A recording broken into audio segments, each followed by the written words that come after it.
بسم اللہ الرحمن الرحیم۔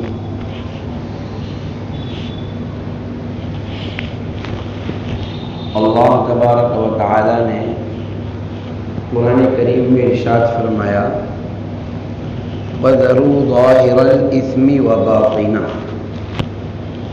کہ میرے بندو تم ظاہری گناہ بھی چھوڑ دو اور باطنی گناہ بھی چھوڑ دو، یعنی کھلا کھلا بھی گناہ مت کرو اور چھپ چھپا کر بھی گناہ مت کرو۔ رمضان کا مہینہ پورا ایک مہینہ گناہ کے چھڑوانے کی مشق، عملی مشق، پریکٹس کرائی جاتی ہے، اس لیے کہ عام طور پر آدمی چار وجوہات ہوتی ہے گناہ کرنے کی۔ کوئی بھی انسان گناہ کرتا ہے وہ یہ سوچ کر کے کرتا ہے کہ مجھے کوئی دیکھنے والا ہی نہیں ہے، کوئی مجھے نہیں دیکھ رہا ہے۔ اللہ تبارک و تعالیٰ نے اس کا جواب قرآن کریم میں دیا اور فرمایا ان ربک لبالمرصاد، کہ تیرا رب بالکل گھاٹ میں ہے۔ مرصاد کہتے ہیں، رصد لگانا کہتے ہیں، کسی بھی چیز کو شکار کرنے کے لیے اپنی نگاہ کو کیسے چوکنا رکھا جاتا ہے۔ شکاری جب شکار کرتا ہے تو وہ کیسا ایک دم نگاہ کی ایسی ٹکٹکی باندھ کر دیکھتا ہے، حتیٰ کہ وہ یہ چاہتا ہے کہ میرے سانس لینے کی آواز بھی باہر نہ آنے پائے، اور کوئی اگر آس پاس میں ہوتا ہے تو اس کو اشارہ کر کے بولتا ہے۔ اللہ نے فرمایا کہ اللہ بالکل تمہارے ہر عمل کو، ہر چیز کو ایسے ہی باریکی سے دیکھتا ہے۔ دوسری وجہ گناہ کرنے کی، آدمی یہ سوچتا ہے کہ میں نے گناہ کر لیا اور کسی کو پتہ ہی نہیں چلنے دیا، کسی کو پتہ ہی نہیں چلا۔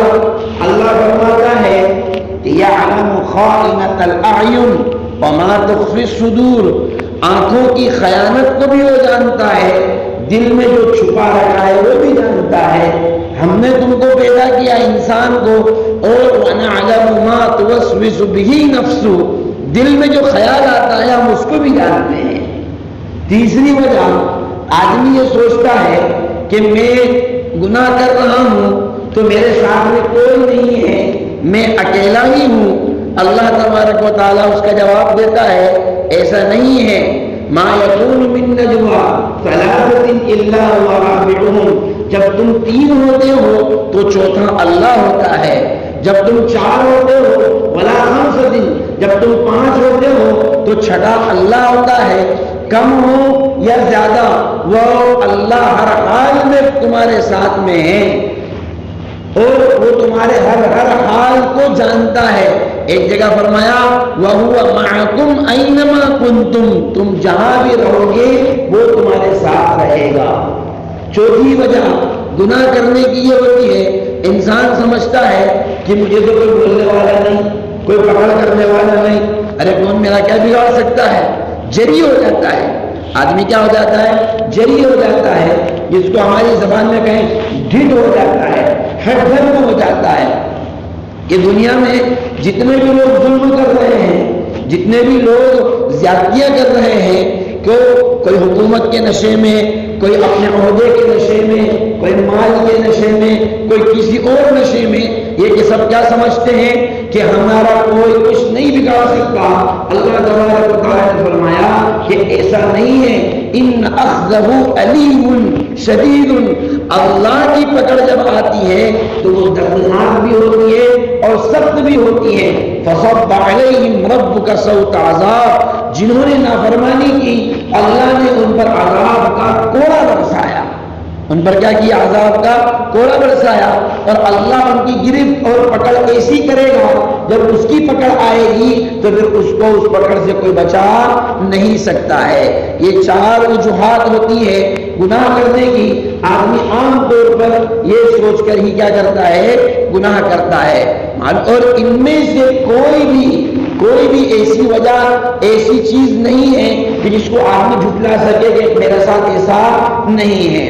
اب اس کے بعد دیکھیے اللہ نے 4 گواہ بھی قرآن میں بیان کیے. جب آدمی گناہ کرتا ہے تو اس پر 4 گواہ اللہ نے قرآن میں بیان کیے. سب سے پہلا گواہ کرامن کاتبین یعلمون ما تفعلون، اللہ کے مقرر کردہ فرشتے جو ذرا سی بھی اللہ کی نافرمانی نہیں کرتے اور جو کچھ بھی بندہ کرتا ہے اس کو بالکل کیا کرتے ہیں، لکھ لیتے ہیں. دوسرا گواہ اللہ نے بیان فرمایا انسان کے ہمارے اپنے نامہ اعمال کہ لا یغادر موضع الکتاب، جب نامہ اعمال رکھا جائے گا فتر المجرمین مشفقین مما فیہ، تم دیکھو گے مجرموں کو جو اس میں لکھا ہوا ہے اس کی وجہ سے کھلبلاہٹ اور گھبراہٹ چھٹی ہوئی ہوگی. اور جب دیکھیں گے تو کیا کہیں گے، مالی حاضر کتاب، اس کو کیا ہو گیا، لا یغادر صغیرۃ ولا کبیرۃ الا احصاها، اس نے تو نہ کوئی چھوٹی بات چھوڑی نہ کوئی بڑی بات چھوڑی، سب کا سب اس نے تحریر کر دیا. تیسرا گواہ اللہ تبارک و تعالی قیامت کے دن زمین کو بنائیں گے، زمین گواہی دے گی، یومئذ تحدث اخبارها، زمین اپنی خبریں بیان کرے گی. اور اس سے کہا جائے گا زمین سے کہ تو ایسا کیوں کہہ رہی ہے، زمین کہے گی اس نے میرے اوپر ظلم کا قدم بڑھایا، اس نے فلاں حصے میں یہ گناہ کیا، فلاں حصے میں یہ گناہ کیا. زمین سے پوچھا جائے گا تو ایسا کیوں کہہ رہی ہے، تو وہ کیا کہے گی، بِأَنَّ رَبَّكَ أَوْحَىٰ لَهَا، میرے رب نے مجھے اس کی وحی کی ہے، یعنی میرے رب نے کہا ہے کہ آج تو پوری باتیں کھول دے، آج تجھے ساری کی ساری باتیں بیان کرنا ہے. اور چوتھا گواہ جو گناہ پر گواہی پیش کرے گا وہ انسان کے اپنے اعضاء ہوں گے. تو کیا ہوں گے، اپنے اعضاء ہوں گے.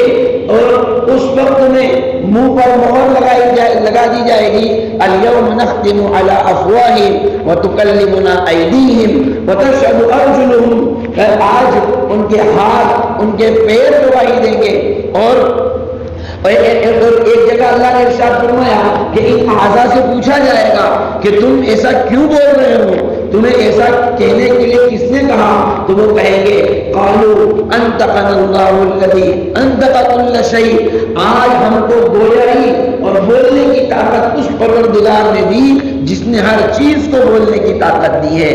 تو میرے بھائیو، جب اللہ کا نظام اتنا جو ہے چوکنا ہے، اگر ہم کو ایسا محسوس ہو جائے کہ کوئی بچہ بھی ہمیں دیکھ رہا ہے تو ہم اس گناہ سے کیا کرتے ہیں، اپنے آپ کو بچا لیتے ہیں.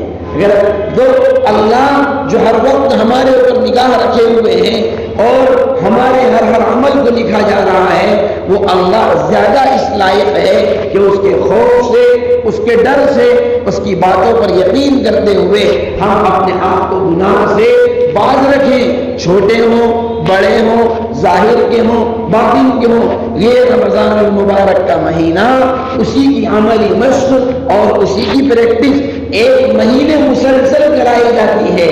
1 مہینے کیا کی جاتی ہے، مسلسل کرائی جاتی ہے. اس لیے کہ جب کوئی آدمی مسلسل کوئی عمل کرتا ہے تو اس کا ایک ذہن بن جاتا ہے. آپ کسی چیز کی پریکٹس چھوڑ دو، بہت دنوں کے بعد جب آپ کام پہ جاؤ گے تو آپ کو کیا لگتا ہے، ارے یار وہ بہت دن ہو گئے، سب چھوٹ چھاڑ گیا، اس لیے ابھی کچھ سمجھ میں نہیں آ پا رہا ہے. تو ایسے ہی جب مسلسل 1 مہینہ گناہ چھوڑے گا تو رمضان کے بعد میں، چونکہ آپ چھوڑ چکے ہیں نا، اب چھوڑ چکے ہیں، تو رمضان کے بعد میں جلدی سے گناہ نہیں ہوگا. کیوں؟ ذہن اس لیے نہیں جائے گا کہ 1 مہینے سے ادھر گیا ہی نہیں. آدمی کیا کہتا ہے، وہ 1 مہینے پہلے فلاں گلی میں گیا تھا، اس کے بعد پتہ نہیں کیا ہوا، اپن نے تو اب جانا ہی بند کر دیا ہے، تو وہاں کا علم بھی نہیں ہے. تو جب گناہ کرنا ہی بند کر دیں گے تو ذہن اس کی طرف متوجہ بھی نہیں ہوگا. اسی کے لیے یہ رمضان کا مہینہ ہے. اللہ ہم سب کو اس کی قدر کی توفیق عطا فرمائے.